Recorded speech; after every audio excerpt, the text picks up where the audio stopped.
welcome back to another video. I'm just another sim guy. Thanks for tuning in. So I want to talk about my iRating and how I absolutely killed it and what you can do to not make the same mistake. Now I want to do this for two reasons. One is saying it out loud makes it better and it's cheaper than therapy, and two, to help other people not make the same mistakes I did when first getting to grips with iRacing. So stay tuned, I'll talk you through everything I did and everything I'm going to change from this point forwards. So before we go any further, if you're new here, please remember to sub and like what we're doing if you enjoy the video. Don't forget to check out our Discord, our website. We do community races, we do streaming, and there's loads and loads of help and advice and videos on all sorts of sims in our YouTube portal. So please do take a look. Anyway, let's get back to the video. So whilst they can work in tandem, I think the biggest thing that started to affect my iRating was being overly obsessed with my safety rating. Now I think there is a way to work on these both at the same time. I think I figured it out. It took a lot of races. It also took a lot of people educating me in some of my comments. So I've got a lot of people to thank for that over the last month or so. But what I definitely found is that by being obsessed with the safety rating and trying to work up my licenses as quick as possible, I was taking the fun out of it. I was taking the sort of enjoyment out of the competitive side of racing, which will have some contact at times. I was being way too passive. I was letting people past. I was finishing lower down the field. Now ultimately that's hugely counterproductive. What this really means is you're potentially letting people pass that aren't as good or as quick as you. They're finishing ahead of you. You're getting less iRating, which is pushing you down into lower splits in the future. And that could be potentially where the safety, where the people with the lower safety ratings are, if they're not as safe as you and they're struggling to get out rookies, which means you're putting yourself in more danger. What is going to work a lot better is for you to fight through that, race honestly, let your iRating and your safety rating become an honest reflection of how you've got on in the races you've been in. So I've decided to sort of push my dinner elbows out a little bit, not be quite so much of a pushover, not get in the way and not block, but defend when I need to. I still let faster people past if I'm likely to cause an accident by not. So if I'm in fourth place and fifth place is coming up behind me faster and I've defended for a lap and a half, 2 laps, and he's noticeably quicker than me, then rather than him make a lunge, because people do get impatient in short races, I don't want him to make a lunge on me and ruin my race and his. So I let him pass. I live with fifth instead of getting crashed out, ending up in the pits and being in 12th.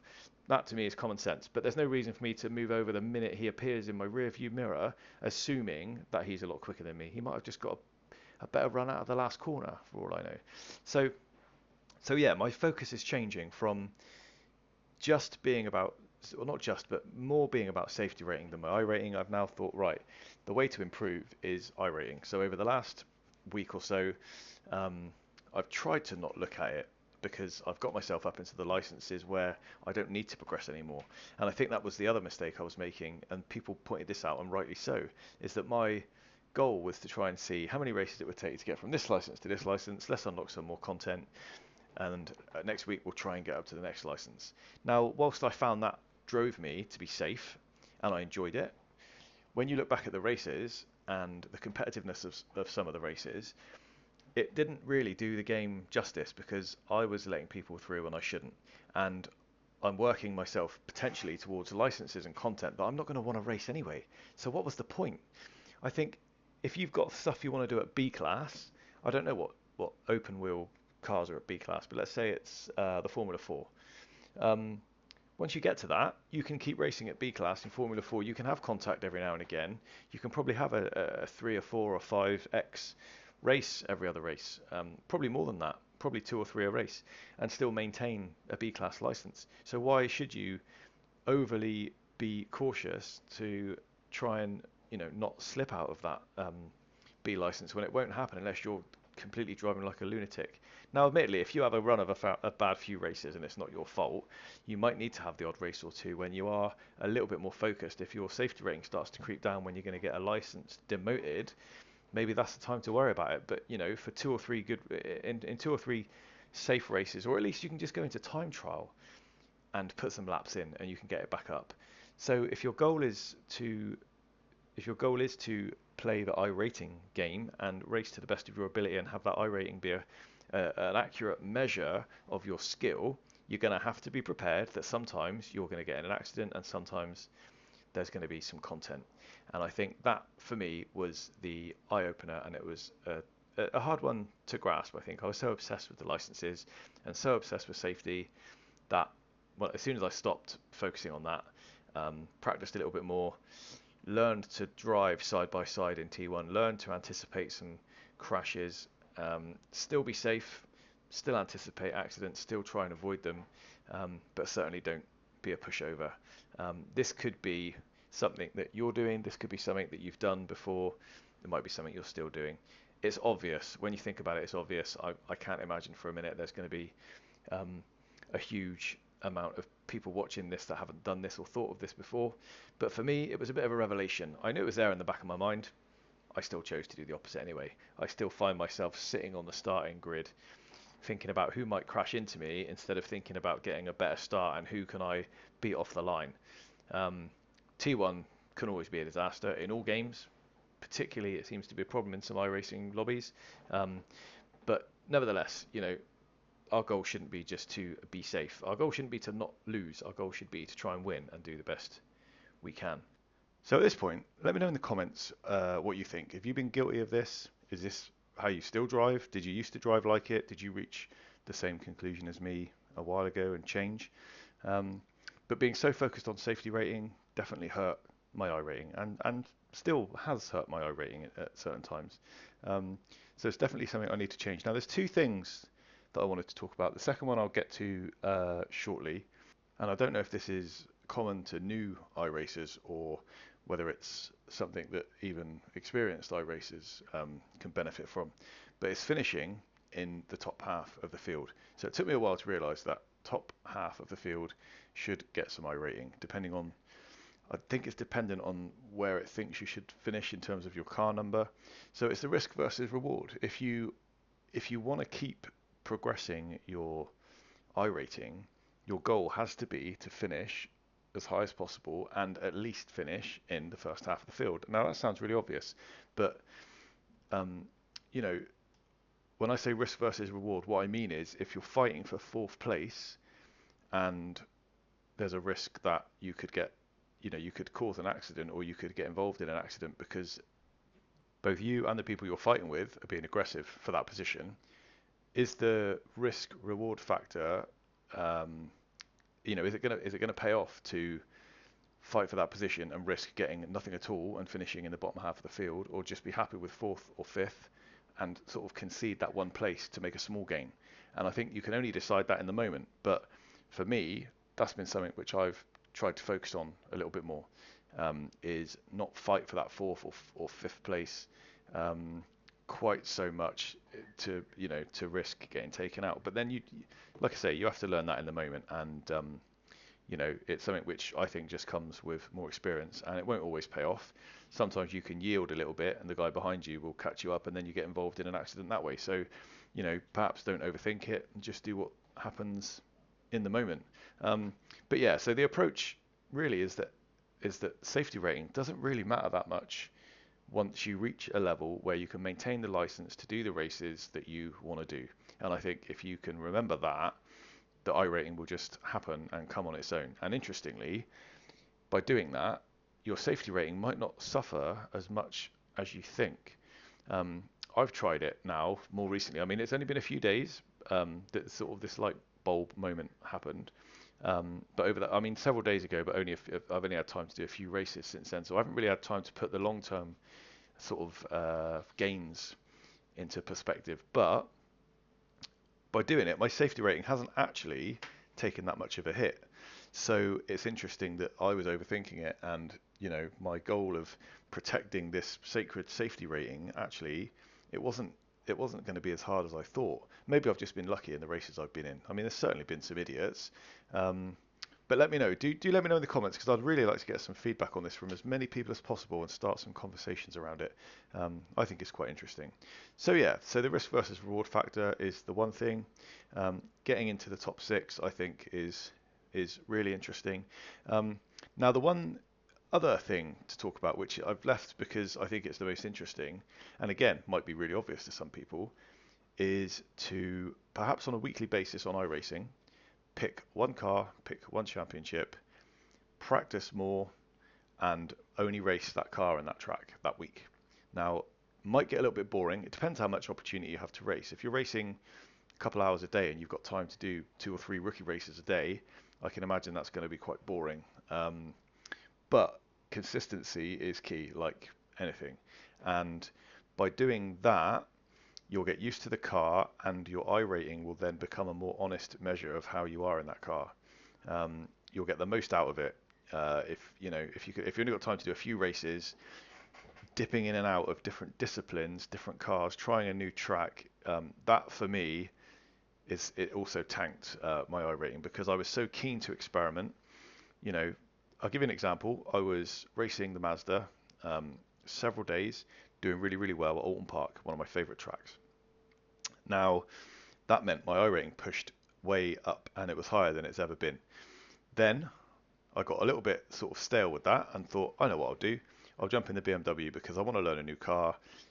Just so happened that the BMW at that particular week was at a different track, a new track to me, but I wanted to try something new and I wanted to challenge myself. So I jumped in the BMW with a rating that was a reflection of my skills in the Mazda at Alton Park track in particular. So my iRating was at its highest. It put me in the BMW splits, which didn't reflect how sort of how new I was to that car, and I didn't know the track. So I had 4 races in a row where I was just finishing right at the bottom. I'm talking 10, 11, 12 out of the 12. I think I might have got an eighth at one point.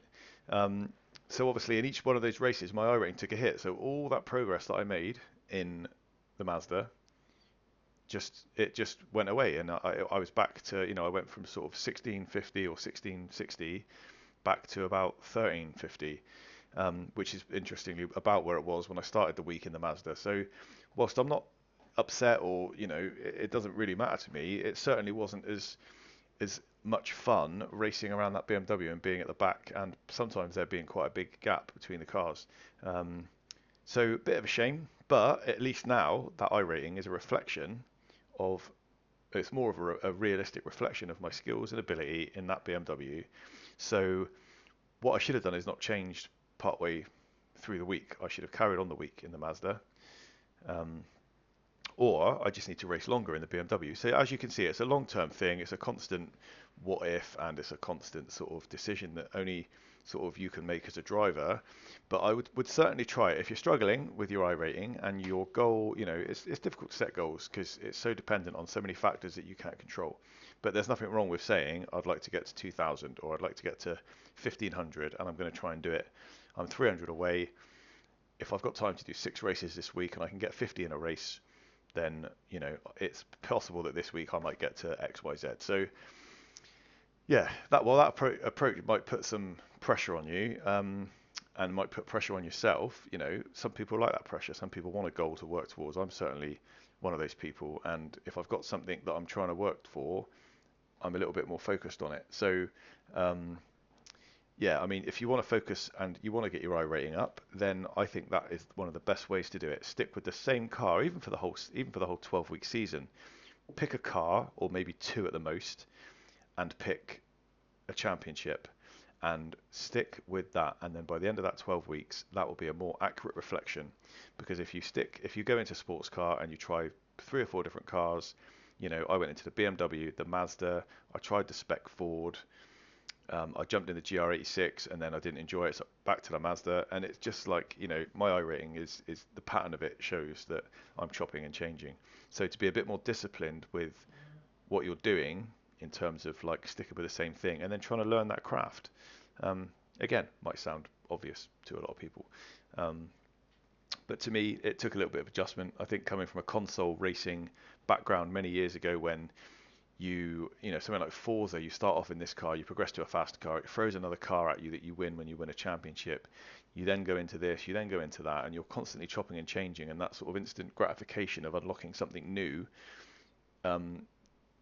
gives you that sort of dopamine rush feeling, and you're on to the next thing. I think iRacing is more like real life racing.